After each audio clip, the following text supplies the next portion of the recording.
Oh, hello. Were you waiting for me? Really? I'm sorry, I didn't know it. Oh, well, yes, I did. I knew it, but I didn't realize it. I don't know how to remember things now that I am dead. How do you do it? You don't know. But then, how do you organize yourself? How do you know when it's time to go to the spirits club? Practice, only practice. Well, then I can do nothing to change it, only practice. I think you are waiting for my story, for the story that explains what I'm doing here right now. And I think it's my turn to explain you all I have passed through.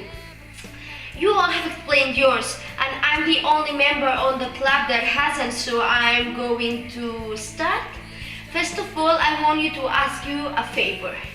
If you have any negative comment about anything or somebody or what I'm going to explain, please just don't say it. Just be quiet. I don't want to hear it. Yes?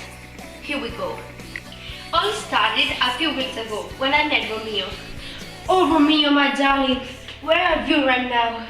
When I saw him, something inside me changed. Something on me exploded, and it was like an entire zoo running inside my stomach. Yes, it sounds weird, but it's true. When I saw him, even we didn't talk to each other, he drove me crazy. And what I felt for him wasn't a simple teenage love in which you feel butterflies in your stomach. No, it was an eternal love because he made my knees tremble with desire. I didn't know anything else. I didn't know how or why happened that to me. I only knew that I couldn't let him go away because I love the way he made me feel when he looked at me. I think he also felt the same, or unless something similar, because he came to me and kissed my lips like it was the end of the whole existence. We couldn't spend together more than 10 minutes because my nurse came and interrupted us. How opportune is my lovely nurse. When we split, my nurse stayed looking at me with a strange look, and I didn't know why. At the end, she told me what happened. She told me that Romeo was a member of the Montague. You probably don't know what that means. I'm from the Capulet, and our family are always in fight. My family hates Romeo's family, and vice versa. At that moment, the entire world fell into my feet. I stayed astonished. I didn't believe what I'd done. I started making my brain go and go, and making it go round and round with non-stop. I stayed half an hour like this, thinking what will happen from then on, what will happen when he knew that I'm a Capulet. I felt very sad and upset because it was my first time that I was in love and I didn't want him to go away. Yes, it was a Montague and my family wouldn't accept him, but who says I have to tell them about him? I was in the balcony of my room, talking out loud, when a voice interrupted me. It was Romeo. When I heard his attractive voice, I felt happy and I melted. He climbed up the balcony and we talked for some minutes. As we talked, I realized how perfect it was and how perfect made me feel. My heart beat faster than ever has done. He knew that I was a Capulet, but he didn't give importance to it. The entire contrary to what I expected. He proposed me marriage. Marriage, you know, it sounds big. It sounds like adults and true love. Like if I was on my favorite fairy tale.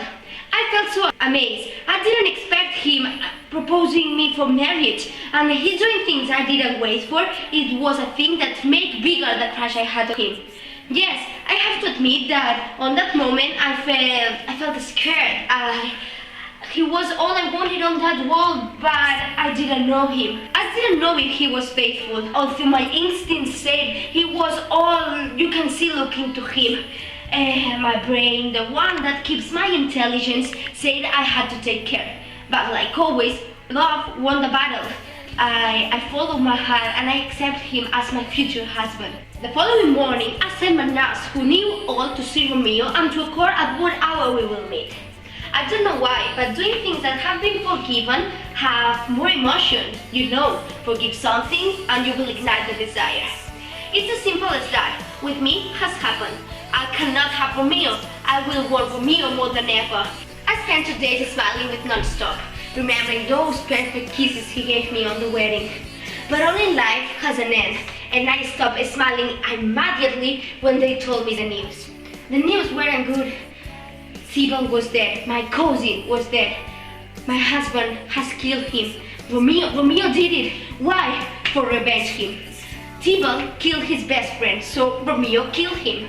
I felt very sad, very unhappy. Yes, my cousin's death affected me, but what affected me the most was Romeo vanished from Verona, the city where we lived. That was a terrible thing. My all going away from me. What would be of us? I broke down in pieces, very small pieces. I couldn't believe that our love has passed so fast. One day we marry and on the following one he goes away. I didn't want to live. I felt very angry with myself and I felt sad, and at the same time rage went over my veins. I didn't understand what happened to me. I felt like the poorest person on the world. The only riches I had were love, and now I would be the poorest person on the world, with no smile on my face, with no hopes for living, and I would hate myself for not maintaining a love as good as I could. As an overflowing, my parents wanted me to marry Paris. As you can imagine, I didn't want it. Paris was a handsome man, but he wasn't made for me, and I'm totally sure of it. He couldn't make me feel nervous or make my heart beat faster or even make me smile. He couldn't make it. My eyes didn't shine as bright as they did when Romeo talked to me. There are people with the power of doing it, and there are people with the power of getting you bored, and he was Paris. He made me feel sad and lonely. He couldn't make me feel full. I tried to refuse, but my parents obligated me. So I went to see Friar Lorenz and I explained it to him all, from how I feel to the wedding. As obvious, he stayed astonished as I did before. Yeah, we decided to make a plan. I will drink a type of potion which will make me see like if I was dead during 42 hours, the necessary ones for avoiding the wedding and for letting Romeo arrive at time for living together faster than ever. Before drinking the potion, I felt very nervous. Probably when I opened my eyes, I will be with Romeo next to me. But as always, I began thinking further. What would happen if they buried me? What would happen if the friar had confused the potion? I decided drinking it and waiting for what would happen. When I opened my eyes, I saw a thing I'll never forget. Romeo was killing himself. Oh no, what was he doing? Why? At the same time I was opening my eyes, he was closing them. On that moment I realized he was the only one who could make my strange laugh sound beautiful. Oh, my thin lips look so freshly and red thanks to their sweet kisses. And the only one who could make me feel right. And that was the strongest point. Because since we're little, they show us that we have to find our other half of orange. But maybe our other half is or too acid or too sweetie, and we fit better with a half an apple or with half a pear. And I don't know if Romeo is my other half of orange or my other half of apple, even it's my other half of cake. The only thing I know is that the short time we could spend together was sufficient to know that Romeo was the best half I could ever have. And what sense have living if it couldn't be by his side? So I killed myself.